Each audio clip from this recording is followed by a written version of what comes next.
आज हम लोग बात करेंगे प्रेरित धारा की दिशा ज्ञात करना। यह आपके छठा जो आपका चैप्टर है ईएमआई इलेक्ट्रोमैग्नेटिक इंडक्शन, उस चैप्टर का एक टॉपिक है और बड़ा कंफ्यूज करता है बच्चों को। ठीक है, तो मैं कोशिश करूंगा आपका कंफ्यूजन दूर हो जाए और इससे छोटे मोटे 1 नंबर के क्वेश्चन भी आपको, 1 या 2 नंबर के क्वेश्चन आपको एग्जाम में मिल जाता है और बहुत सारे कंपटीशन एग्जाम में भी मिल जाता है। ठीक है, तो प्रेरित धारा की दिशा ज्ञात करना या प्रेरित धारा कब होगी या प्रेरित विद्युत वाहक बल कब होगा, इसको समझने से पहले हमें यह भी समझ लेना चाहिए कि कब होगा या कब नहीं होगा। मतलब प्रेरित धारा कब नहीं होगी और कब होगी, ये भी हमें समझना चाहिए। प्रेरित धारा कब नहीं होगी, एक बात तो सबको पता है कब होगी, बेसिकली सबको पता है कब होती है। जब किसी कुंडली का फ्लक्स आप लोग बदलते हो तो उसमें प्रेरित धारा या प्रेरित विद्युत वाहक बल आता है। कब नहीं आता, इस बात पे भी ध्यान दीजिए। कब नहीं आता, जब किसी कुंडली का जो फ्लक्स है वो क्या रहे, नियत। यानी किसी का फ्लक्स अगर नहीं बदलता है, किसी कुंडली से संबंधित फ्लक्स नहीं बदलता है, ध्यान दीजिए, प्रेरित विद्युत वाहक बल के लिए या प्रेरित धारा के लिए फ्लक्स का होना जरूरी नहीं है, फ्लक्स का बदलना जरूरी है। कभी कई केस ऐसे होते हैं जिसमें जिनमें फ्लक्स होता तो है लेकिन बदलता नहीं है। कैसे नहीं बदलता, मैं आपको आगे जाके बताऊंगा। अगर फ्लक्स नियत रहता है, मतलब नहीं बदलता है, तब भी धारा नहीं आएगी। और जो फ्लक्स है वो हो ही ना, फ्लक्स कितना हो, 0 हो, तो भी धारा या प्रेरित धारा उत्पन्न नहीं होती है। ये दोनों केस भी आपको ध्यान रखना है। कैसे ये दोनों केस कब कब होते हैं, देखो मैं आपको दोनों चीजें समझाता हूँ। पहली बात मैं आपको बताता हूँ, जब फाई नहीं हो, मतलब किसी कुंडली से संबंधित फ्लक्स ना हो। जैसे मान लीजिए यह क्या, इस तरह की कुंडली है, ठीक है। या फिर आप पहले ऐसे देखिए, मान लीजिए आपके पास ये एक तार है और इस तार में आई धारा जा रही है ऐसे ऊपर की तरफ, और इस तार के चारों तरफ इस तरह की हमने एक कुंडली रखी है। अब समझने की कोशिश कीजिए कि किसी तार के कारण पहली बात तो चुंबकीय क्षेत्र किस तरीके से बनता है।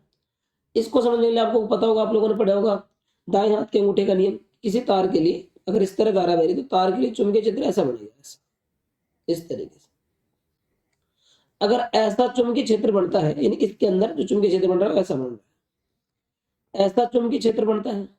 और आपने कुंडली भी ऐसे रख दी, कुंडली भी आपकी ऐसे रखी हुई है, तो इसमें कोई फ्लक्स थोड़ी लिंक है। देखो फ्लक्स कब लिंक होगा या फ्लक्स कब संबद्ध होगा, इसको भी समझिए। अगर ये कोई कुंडली इस तरीके से है, मान लीजिए कोई कुंडली इस तरीके से, ये बंद है ना, अब इसमें फ्लक्स गुजरने का मतलब क्या है, फ्लक्स ऐसे गुजरे आर पार, एक तरफ से एंटर करे दूसरी तरफ से निकल जाए। ऐसे हो सकता है, ऐसे हो सकता है, ऐसे ऐसे, किसी भी तरीके से। अगर कोई कुंडली ऐसे और उसमें चुंबकीय क्षेत्र रेखाएं भी इसी तरीके से है, तो फ्लक्स थोड़ी गुजर रहा है, ऐसे फ्लक्स आर पार गुजरना जरूरी है। तो ये जो केस है, इस केस में हम कह सकते हैं कि फ्लक्स जो है वो कितना है, 0 है। इस कुंडली से संबंधित कोई भी फ्लक्स नहीं है। जब इस कुंडली से संबंधित कोई फ्लक्स नहीं है तो प्रेरित विद्युत वाहक बल भी कितना होगा, 0, क्योंकि प्रेरित विद्युत वाहक बल का सूत्र है minus D phi upon D T. जब फाई है ही नहीं, है ना, जब फाई है ही नहीं, फाई का मान ही 0, तो ई भी कितना आएगा, 0। और जब ई 0 आएगा तो आर क्या, धारा क्या होती है, आई इक्वल टू ये होना, तो ये भी कितनी आएगी, 0। तो ये केस है, जैसे आपको एग्जाम में ऐसा दे दे, मैं एक एक करके बताता हूँ। जैसे मान लीजिए पहला केस आपको इस तरीके से दे दे, ऐसा धारा, और आपको ऐसे कुंडली बना के दे दे, और आपसे पूछे बताइए इस कुंडली से प्रेरित धारा की दिशा, इस कुंडली में प्रेरित विद्युत धारा की दिशा किस तरीके से होगी। ये कुंडली है ना, ये ध्यान रखें आप लोग, ये कुंडली है। तो आप कहोगे प्रेरित धारा की दिशा तो छोड़ो, प्रेरित धारा ही नहीं होगी। प्रेरित धारा कितनी होगी, 0। ये पहला केस है। और देखिए दूसरा केस, और देखिए इस तरीके से हो सकता है। ये कहते हैं मान लीजिए कोई बेलन इस तरीके से, और विद्युत धारा बेलन के अक्ष के अनुदिश बह रही है, मतलब ऐसे बह रही है धारा आई, इस तरह। तो बेलन से संबंधित या बेलन में प्रेरित धारा की दिशा बताइए। अब देखो अगर धारा इस तरीके से बह रही है तो इस धारा का जो चुंबकीय क्षेत्र बनेगा वो ऐसा बनेगा जैसा बेलन है। तो कोई चुंबकीय क्षेत्र रेखा बेलन को पार करके थोड़ी जाएगी, ऐसे बढ़ता चला जाएगा, उस पर लास्ट में ऐसे थोड़ी बेलन की कोई एक तरफ से घुसेगी और बाहर तरफ से कोई चुंबकीय क्षेत्र रेखाएं निकलेंगी। तो इस केस में कोई फ्लक्स लिंक नियत नहीं है, फाई मतलब कोई फ्लक्स लिंक नहीं है, इसलिए आई भी कितनी आएगी, 0। यहां पर भी कितना था, फाई, 0। ठीक है, मेरे ख्याल से आपको ये दो बातें समझ में आई होंगी। तो ये तो वो दो केस है जब प्रेरित धारा उत्पन्न नहीं होती, ठीक, क्योंकि इसमें कोई भी फ्लक्स लिंक नहीं है, कोई फ्लक्स संबंध नहीं है। अब दूसरे केस की बात करते हैं कि और कब विद्युत धारा नहीं होगी, इसको समझिए आप लोग। जैसे इसी में देख लीजिए तीसरी बात, मान लीजिए आप लोग ये चलो मैं दूसरा दिखाता हूँ आपको, है ना, थोड़ा सा आगे चलते हैं। मान लीजिए इस तरीके से आपको दिखाता है कि भाई इस तरीके से एक कुंडली है और यहाँ नंबर 3, यहाँ एक चुंबक इस तरीके से रखा है, बस ये रखा है, चुंबक क्या रखा है विराम अवस्था में। तो क्या इस कुंडली से कोई फ्लक्स लिंक नहीं हो, कोई संबंध नहीं होगा? होगा। देखो एन से चुंबकीय क्षेत्र का इस तरीके से निकलेंगे ऐसे, एन दूसरे चुंबकीय क्षेत्र का बाहर की तरफ ऐसे निकलेंगे, तो इससे फ्लक्स तो है। लेकिन अगर ये चुंबक भी रुकी हुई है, कुंडली भी रुकी हुई है, तो फ्लक्स में परिवर्तन नहीं होगा। ठीक है, ध्यान देना, क्योंकि जितना फ्लक्स हो नियत रहेगा। अगर परिवर्तन नहीं हो रहा तो मतलब D phi upon D T, ये फ्लक्स में परिवर्तन की दर है। अब परिवर्तन अगर किस चीज में नहीं हो रहा तो मतलब परिवर्तन नहीं हो रहा, तो परिवर्तन कितना है? ये 0। या फिर आप ध्यान रखिए जो चीज नियत है, ये अब यहाँ केस में फाई क्या है? नियत है। अगर फाई नियत, तो नियत का अवकलन कितना होता है? 0। तो इस केस में प्रेरित तो भाग बल कितना होगा? 0, और धारा भी कितनी होगी? 0, कि कोई फ्लक्स जो है वो बदल नहीं रहा है। एक बात और देखें, इसी के मिलते जुलते केस, मान लीजिए इस तरीके से आपको दिखाता है कि इस तरह एक वर्ताकार कुंडली है जिसको ऐसे ओमेगा वेग से, मैं इसको दिखा देता हूँ, ओमेगा, इसको ओमेगा वेग से घुमाया जा रहा है। इसके पास एक चुंबक रखी है जिसका ध्रुव एन और एस है, और ये चुंबक भी ओमेगा वेग से घूम रही है। अब ये दोनों ही घूम रहे, तो जितना फ्लक्स पहले उतना है वैसे बाद में, फ्लक्स में कोई परिवर्तन नहीं है। तो यहाँ जो फ्लक्स है वो नियत है। फ्लक्स क्या है यहाँ पे? नियत। तो प्रेरित धारा भी कितनी होगी? 0। और देखिए ये मान लीजिए एन और एस, और ये कोई कुंडली है, और कहता है ये कुंडली इधर वी वेग से गतिशील है, और ये कुंडली भी विवेक, ये चुंबक भी विवेक से गतिशील है। अगर दोनों विवेक से गतिशील है तो इससे संबंधित जो भी फ्लक्स होगा हमेशा नियत रहेगा। अब फ्लक्स हमेशा नियत है, मतलब फाई नियत है, और फ्लक्स का अवकलन करने पर अपने को प्रेरित विद्युत वाहक बल मिलता है। अगर ये नियत है तो अवकलन करने पर जो प्रेरित विद्युत वाहक बल या प्रेरित धारा मिलेगी वो 0 होगी। मैं बार बार एक ही चीज का नाम लूंगा, चाहे मैं प्रेरित विद्युत वाहक बल का नाम लूं, चाहे प्रेरित धारा का। अगर विद्युत वाहक बल 0 है तो धारा भी 0 लिख देंगे आप। ठीक है, हो गई दो बातें। और देख लीजिए मिलते जुलते काम, जैसे मान लीजिए ये अपना नंबर 4 का क्वेश्चन हो गया, ये अपने 5 हो गया। ऐसा देखिए, ऐसा कह रहा है कि इस कुंडली में कोई धारा आई बह रही है और ये इसके पास रखी है, और दोनों इधर वी वेग से गतिशील है। तो इस केस में भी जो फ्लक्स है वो हमेशा क्या रहेगा? नियत रहेगा, बराबर नियत रहेगा, बदलेगा ही नहीं। क्योंकि इस कुंडली में जब आप धारा दोगे तो इसके कारण धारा देने पर इस कुंडली के केंद्र पर चुंबकीय क्षेत्र उत्पन्न होगा इस तरीके से। लेकिन अगर इस साथ साथ आगे बढ़े तो चुंबकीय क्षेत्र हमेशा इतना ही बड़ा रहेगा, दूसरी कुंडली का इतना ही बड़ा रहेगा। तो वही बात आती है, फाई क्या आएगा आपका? नियत, और आपका फाई नियत, तो आपका आई और ई दोनों ही आएंगे 0। ऐसा हो सकता है, आई होप आपको बात समझ में आ रही होगी। ऐसा हो सकता है, किसको घुमा रहा है?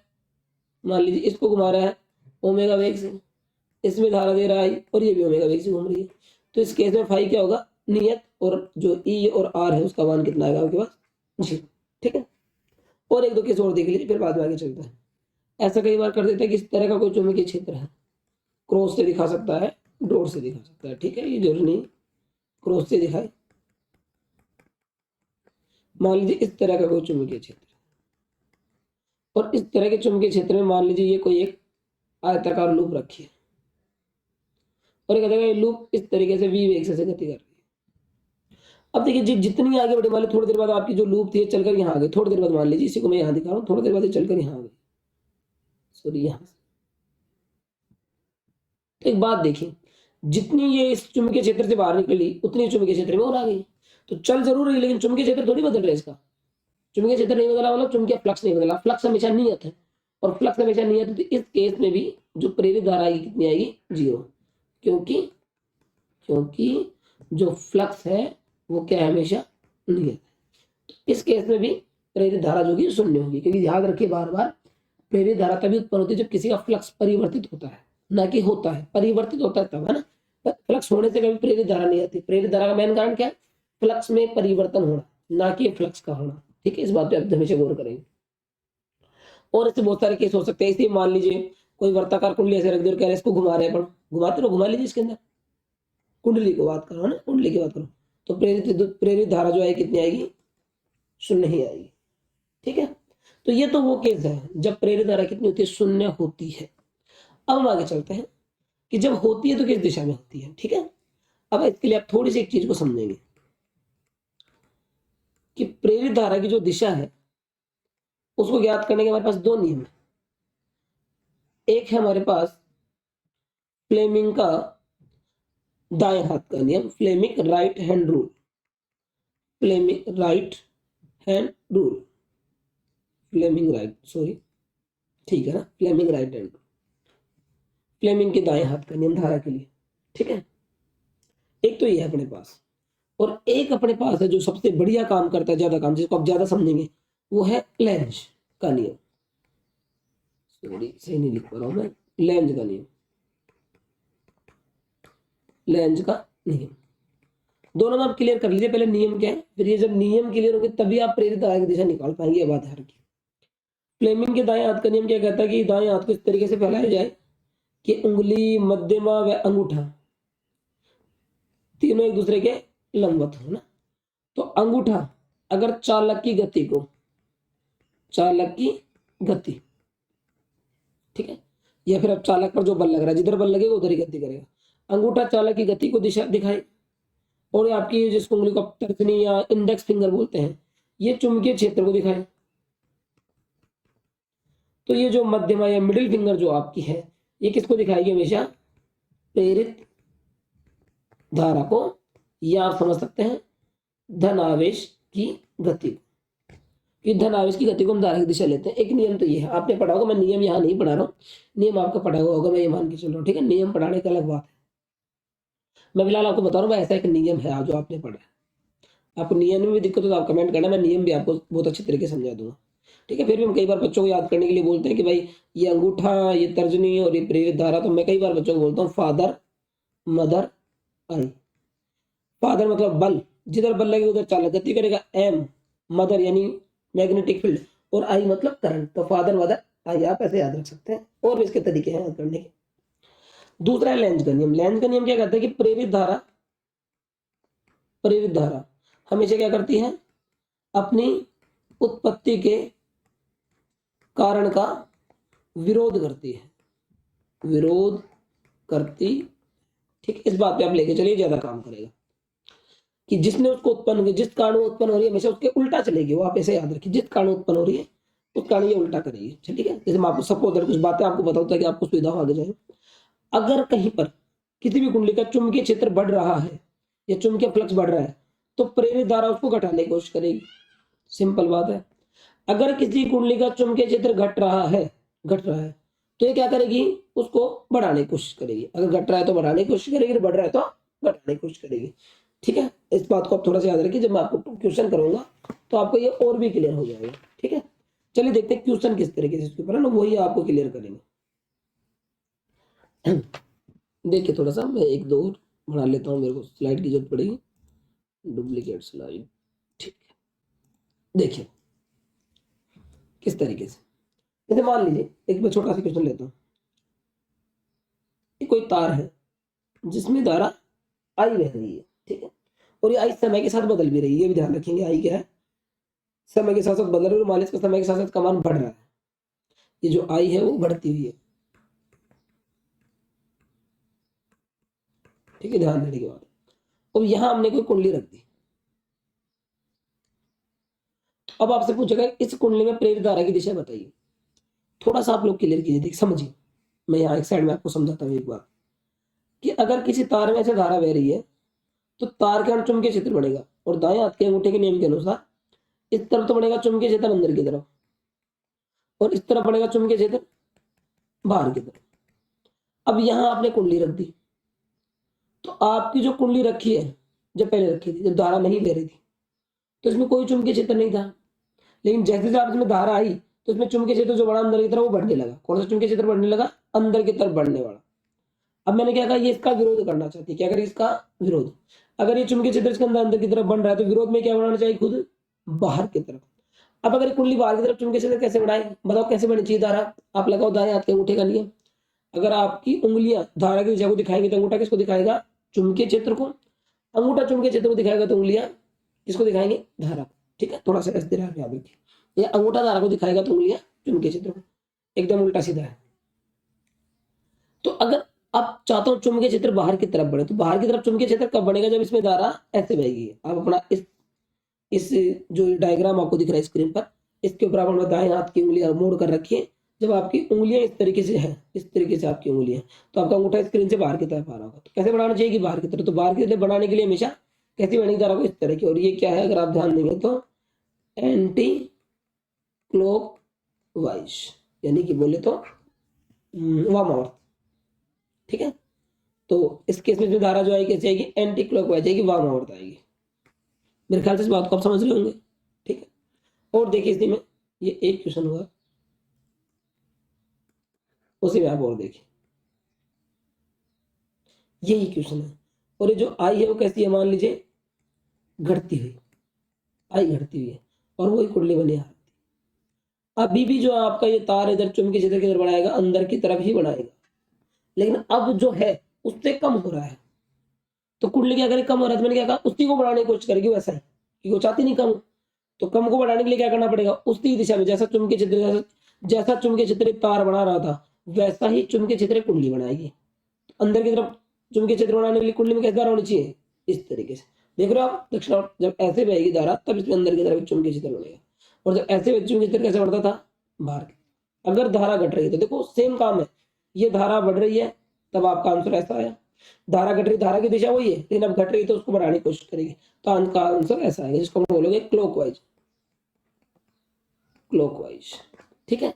दो क्वेश्चन है, आगे चलते हैं देखिए। और देखिए अब एक ऐसी भी डिजाइन हो सकती है, मैंने इसको इधर लिया है, मैं एक और क्वेश्चन आपको कर देता हूँ। जैसे मान लीजिए ऐसे होता, अब आप बताइए कि मान लीजिए धारा बढ़ रही है, तो तार इधर चुंबकीय क्षेत्र कैसा बनाएगा, समझिए इस बात को, तो तार इधर चुंबकीय क्षेत्र बनाएगा बाहर की तरफ, तो कुंडली कैसे बनानी चाहिए, अंदर की तरफ, तो अंदर की तरफ ऐसे ऐसे धारा बहेगी तभी तो बनेगा, यानी कि क्लॉकवाइज, ठीक है। डिजाइन कैसी भी हो सकती है, ये ऐसी है, मान लीजिए यहाँ एक और कुंडली बना देते हैं, मैं दूसरा पहले ले लेता हूँ, इस तरीके की कुंडली। अब इसको समझिए, ये तार इधर चुंबकीय क्षेत्र बनाएगा अंदर की तरफ, कुंडली अंदर की तरफ, मान लीजिए बढ़ रही है, मैं ये कह रहा हूँ धारा बढ़ रही है, बढ़ रही है धारा, तो कुंडली चुंबकीय क्षेत्र का विरोध करना चाहिए, विरोध के लिए कुंडली कैसे बनाना है, बाहर की तरफ, बाहर की तरफ बनाने के लिए धारा कैसी होगी, इस तरीके, तभी तो बाहर बनेगा, ठीक है। और देखिए मान लीजिए इस तरह का एक डायग्राम मैं आपको और दिखाता हूँ, मान लीजिए ऐसा क्रॉस है,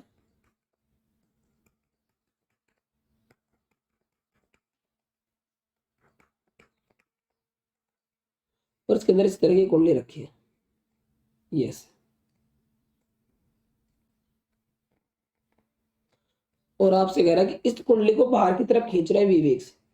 अभी देखो जैसे जैसे ये बाहर जाएगी, जैसे जैसे बाहर जाएगी तो इसका चुंबकीय क्षेत्र कम होगा, अब कम होगा तो ये तो उसको बढ़ाना चाहती है, तो कौन सा चुंबकीय क्षेत्र है, पहले अंदर की तरफ, तो ये भी कैसे बनाएगी, अंदर की तरफ ही एक चुंबकीय क्षेत्र बनाएगी। अब अंदर की तरफ आपकी कुंडली एक चुंबकीय क्षेत्र बनाना चाहती है, तो अंदर की तरफ बनाने के लिए धारा कैसे आएगी, देखिए लगाइए आप, स्क्रीन के हिसाब से आप हमेशा याद रखिए एक चीज और, जब भी कोई कुंडली बाहर की तरफ चुंबकीय क्षेत्र बनाना चाहती है तो एंटी क्लॉकवाइज, और जब भी कोई कुंडली अंदर की तरफ चुंबकीय क्षेत्र बनाना चाहती है तो क्लॉकवाइज, तो इसके अंदर अंदर की तरफ एक धारा आएगी, ठीक है। अब इसी क्वेश्चन में एक चीज और देखिए, अगर ऐसी कुछ कुंडली है और इसको चुंबकीय क्षेत्र के अंदर डाला जाता है, देखो पहले इसके पास कोई चुंबकीय क्षेत्र नहीं, आप अंदर डाल रहे हो, चुंबकीय क्षेत्र इसके पास आएगा, तो इस चुंबकीय क्षेत्र का क्या करना चाहती है, विरोधी नहीं चाहती ऐसा चुंबकीय क्षेत्र बने, तो अब की बार जो आपकी कुंडली है वो खुद कैसा चुंबकीय क्षेत्र बनाना चाहती है, एकदम इसको कैंसिल करने के लिए बाहर की तरफ, बाहर की तरफ, डॉट डॉट बाहर की तरफ, तो बाहर की तरफ बनाने के लिए बताइए धारा की दिशा वही, बाहर की तरफ बनाने के लिए मैंने क्या होता है, एंटी क्लॉकवाइज, तब क्या कुंडली धारा से आएगी, चुंबकीय क्षेत्र वही है, बाहर निकाल रहे हो तो देखो, बाहर निकाल रहे हो तो इसका जैसा, बढ़ा रहे हो तो उसका उल्टा, घटा रहे हो तो उसका जैसा, ठीक है। आई होप आपको बातें समझ में आ रही है थोड़ी थोड़ी। और देखते क्वेश्चन, देखो ऐसा, ये भी थोड़ा सा इंटरेस्टिंग क्वेश्चन हो सकता है।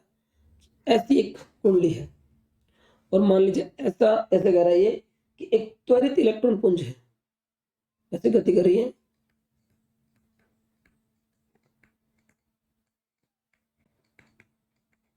त्वरित इलेक्ट्रॉन पुंज। अब त्वरित इलेक्ट्रॉन पुंज का मतलब है एक इलेक्ट्रॉन जो इधर गति करेगा उनका धीरे धीरे वेग बढ़ रहा है। अब इलेक्ट्रॉन ऐसे गति करेंगे तो धारा बताओ कैसे बहेगी, इलेक्ट्रॉन के विपरीत, ऐसा समझो मैं धारा को, धारा इलेक्ट्रॉन के विपरीत, और जैसे जैसे इलेक्ट्रॉन का वेग बढ़ेगा तो धारा भी बढ़ेगी। तो पहले तो अगर धारा ऐसे बह रही है तो ये धारा इधर चुंबकीय क्षेत्र कैसे बनाएगी, क्रॉस, ये तार यहाँ चुंबकीय क्षेत्र बनाएगा अंदर की तरफ, और ये जो बढ़ा रहा है वो भी क्या करेगा, धीरे धीरे बढ़ रहा है, बढ़ रहा है तो कुंडली क्या करना चाहिए, इसको कैंसिल, तो कुंडली बनाना चाहेगी बाहर की तरफ, और बाहर की तरफ बनाने के लिए आपको पता है एंटी क्लॉकवाइज, ठीक है, एंटी क्लॉकवाइज। अब इसी क्वेश्चन में आप एक बात और देखें, इसी को ये कह देगा ये वही कुंडली है आपकी और इलेक्ट्रॉन इधर ही जा रहे हैं, और अब क्या लिख देगा, त्वरित की जगह मंदित, मंदित इलेक्ट्रॉन पुंज। अब देखो कुछ बातें फिक्स कीजिए आप, अगर इलेक्ट्रॉन इधर गति कर रहे हैं तो धारा तो ऐसे बहेगी, कन्फर्म हुआ कि धारा की दिशा तो यही है, लेकिन मंदित इलेक्ट्रॉन पुंज मतलब इलेक्ट्रॉन का वेग कम हो रहा है। अब इलेक्ट्रॉन का वेग अगर कम होगा तो धारा भी क्या होगी, कम होगी। तो देखो पहली बात तो तार अभी भी चुंबकीय क्षेत्र तो किधर बनाएगा, अंदर की तरफ भी बनाएगा, लेकिन ये चुंबकीय क्षेत्र अब धीरे धीरे घट रहा है क्योंकि धारा घट रही है, और ये अगर घट रहा है तो कुंडली क्या करेगी, ऐसा ही बनाने की कोशिश करेगी, और अंदर की तरफ बनाने के लिए कैसे बनेगी धारा, क्लॉकवाइज, तभी तो अंदर की तरफ बनेगा, यहाँ बाहर की तरफ था। ठीक है, आ रही कुछ कुछ बातें समझ में, और देखें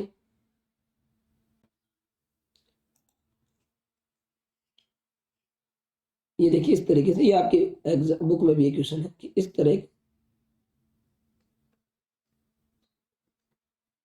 एक प्लेट ए दी गई है, एक प्लेट बी दी गई है, और इधर हो सकता है चुंबक का ध्रुव एन हो या एस हो, मेरे को नहीं पता, मैं फिलहाल इधर एस ले रहा हूँ, इधर एन ले रहा हूँ। ठीक है, कैसा भी आप कर सकते हैं, सिर्फ आपको लॉजिक समझ में आना चाहिए। ये एस, सॉरी ये एन और ये एस, और एक लाइन ऐसे दिखाई गई है, मैं वो लाइन भी खींच देता हूँ, लाइन कुछ इस तरीके से,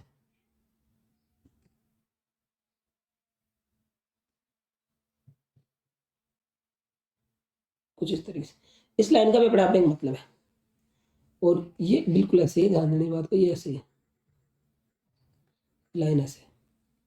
अब देखिए इस लाइन पर तो क्या समझाता है, अगर इस तरह का आपके पास ये दिया गया है और ये लाइन जो है आपकी, जो ये पिंक कलर की लाइन, ये नीचे नीचे से आ रही है और ये ऊपर से आ रही है, इसका मतलब जो ए और बी प्लेट का जो मुंह है, ये जो कुंडली रखी है, ये ए और बी अंदर की तरफ, स्क्रीन के अंदर की तरफ, और ये इसका बाहर है, तो ये इसका अंदर है, पहली बात तो आप कंफर्म कीजिए अंदर है। ठीक है, अगर आप एस दूर इधर लेके आ रहे हो, मान लिया आप एस को इधर गति करा रहे हो, एल को इधर गति करा रहे हो, जब आप एस इसके पास लेके आ रहे हो तो क्या बनेगा इसके अंदर, आपको पता है वही लेंस के नेम के हिसाब से विरोध करना है, एस का विरोध कौन करेगा, एस, तो ये इसके अंदर जो ध्रुव बनेगा वो भी कैसा बनेगा, एस। ठीक है, अब आप एस के लिए समझिए इस बात को, अगर ये एस बन रहा है तो इसमें जो धारा है वो कैसे बहेगी, एस के हिसाब से ऐसे, यानी धारा चलकर ऐसे आएगी।